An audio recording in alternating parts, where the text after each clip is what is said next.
श्री गर्भ गीता।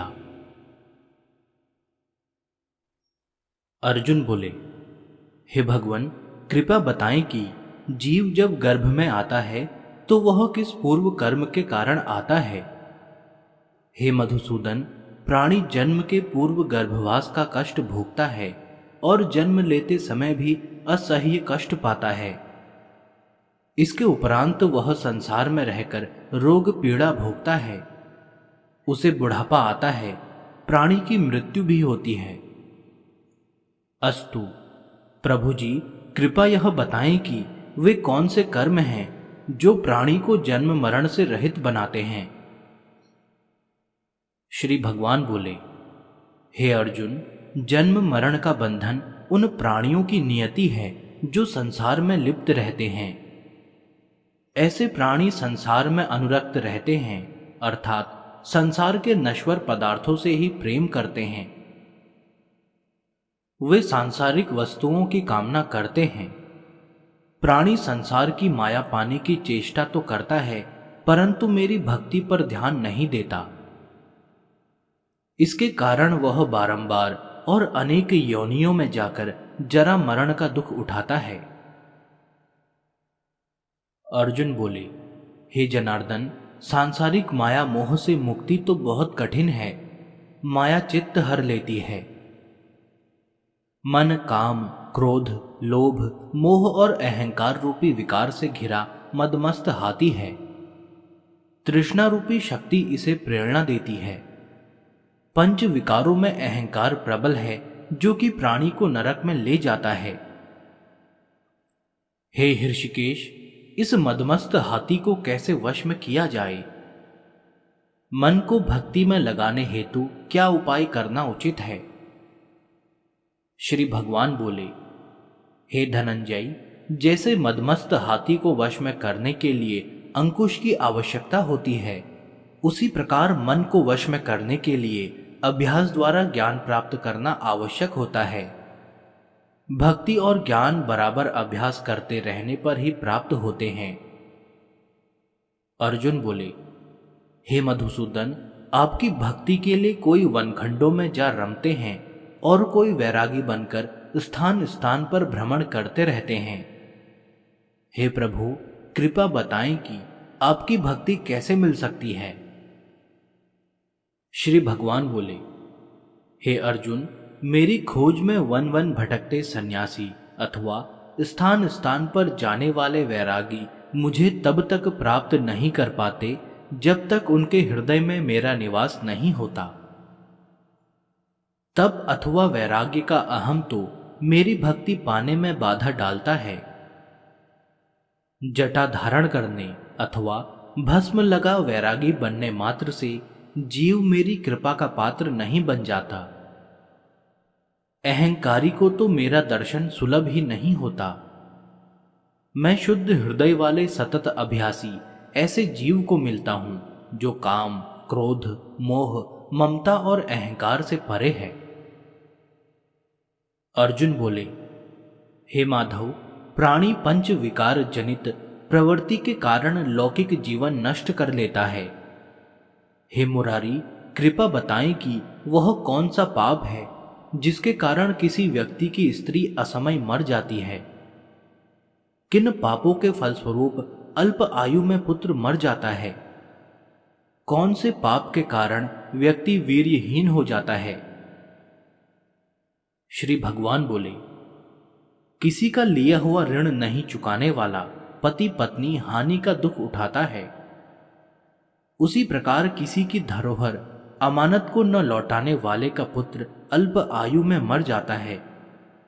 किसी को सहयोग, सहायता का आश्वासन देकर भी समय आने पर सहयोग न करने वाला वीर्यहीन होता है। ये सब भयंकर पाप हैं जो स्त्री पुरुष एकाकी होकर भोगते हैं। अर्जुन बोले, हे दयानिधे, किस पाप के फलस्वरूप प्राणी सतत रोगी रहता है और किस कुकर्म के फलस्वरूप बोझा ढोने वाला जघन्य पशु बनता है।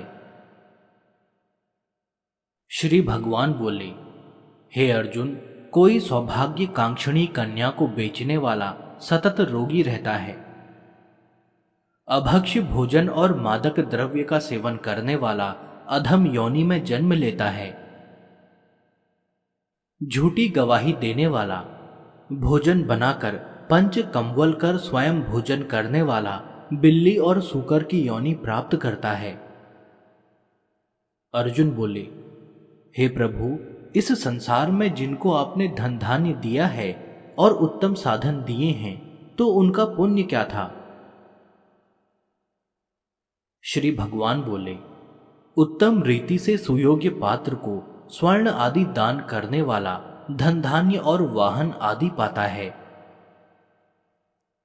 सत्य सनातन वैदिक रीति से सुयोग्य वर को विधिपूर्वक कन्यादान करने वाला उत्तम मानव योनि का अधिकारी बनता है। अर्जुन बोले, हे प्रभु, संसार में कोई तो सर्वांग सुंदर है और कोई कुरूप है, सो श्रेष्ठ स्वास्थ्य और स्वरूपवान शरीर किन पुण्यों से मिलता है? श्री भगवान बोले, हे कौन्तेय, पुरुष का रूप स्वरूप नहीं, गुण महत्वपूर्ण है। फिर भी आकर्षक देह संत विद्वानों की सेवा एवं निरंतर ज्ञान की आकांक्षा के फल स्वरूप मिलती है। अर्जुन बोले, हे दयानिधि, प्राणी धन और सांसारिक सुखों से मोह क्यों रखता है? श्री भगवान बोले, हे महाबाहु, अगर मेरी कृपा से प्राणी वंचित हो जाए तो धन दौलत और सांसारिक रूप आदि से प्रीति करने लगता है। यह सब नाशवान है। विवेकी साधक को इससे दूर रहना चाहिए। जो व्यक्ति सांसारिक व्यामोह से मुक्त हो काशी, हरिद्वार, अवंतिका, अयोध्या आदि पवित्र स्थलों के दर्शन और मेरी निष्काम भक्ति करता है, वह राजा जैसी संपन्नता और ज्ञान प्राप्त करता है। इसी प्रकार विनम्र भाव से गुप्त दान करने वाला, कामना रहित होकर दूसरों की सेवा करने वाला सदा अपनी आवश्यकतानुसार धन पाता है। उसकी काया निरोगी रहती है। अर्जुन बोले, हे प्रभु, प्राणी में रक्त विकार, खंडवायु, अंधा अथवा पंगुता का कारण क्या है? बताने की कृपा करें। श्री भगवान बोले, हे धनंजय, मेरी भक्ति से परे माया लिप्त, नशे व्यसनों में रत रहने वाला, क्रोधी, रक्त विकारी, आलस्य में डूबे दरिद्री, शील संयम रहित खंड वायु जैसे रोग से ग्रस्त होते हैं। पतिव्रत धर्म का उल्लंघन करने वाली स्त्री और संयम रहित पति में पंगुता, ज्योतिहीनता आती है। अर्जुन बोले, हे जगत गुरु, कृपा करके गुरु दीक्षा के विषय में भी कुछ बताएं। श्री भगवान बोले, हे कौन्तेय, तुम धन्य हो और धन्य है तुम्हारी माता। तुम्हारा यह प्रश्न संसार के लिए कल्याणकारी है। हे पार्थ, संयमी और इंद्रियों को वश में करने वाला कोई सिद्ध पुरुष जो ईश भक्ति और परोपकार में लगा हो, गुरु रूप में धारण करे। अपने गुरु के मार्गदर्शन में मेरी आराधना कर व्यक्ति गुरु कृपा से मेरी भक्ति पाता है। ऐसे गुरु से विमुख प्राणी सप्तग्राम को मारने का पाप भोगता है। उसका मुख देखना भी पाप है। जैसे मदिरा भांड से सटा गंगाजल अशुद्ध हो जाता है, उसी प्रकार गुरुद्रोही गृहस्थ साधक की साधना निष्फल रहती है। ऐसे व्यक्ति कुकर, सूकर, गर्दभ, काक आदि योनियों को पाता है। वह अजगर के समान आलस्य में डूबा तिरस्कार पाता है। अतः गुरु आज्ञा पालक, साधनशील, व्यसन रहित जीवन व्यतीत करना चाहिए। हे धनंजय, गुरु दीक्षा बिना साधक का उद्धार नहीं होता है। मेरी भक्ति की इच्छा करने वाले को गुरु धारण करना उत्तम है।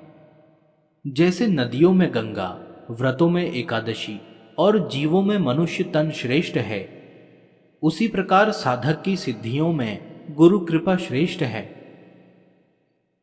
गुरु सेवा का फल अश्वमेध यज्ञ से भी अधिक फलदायी है।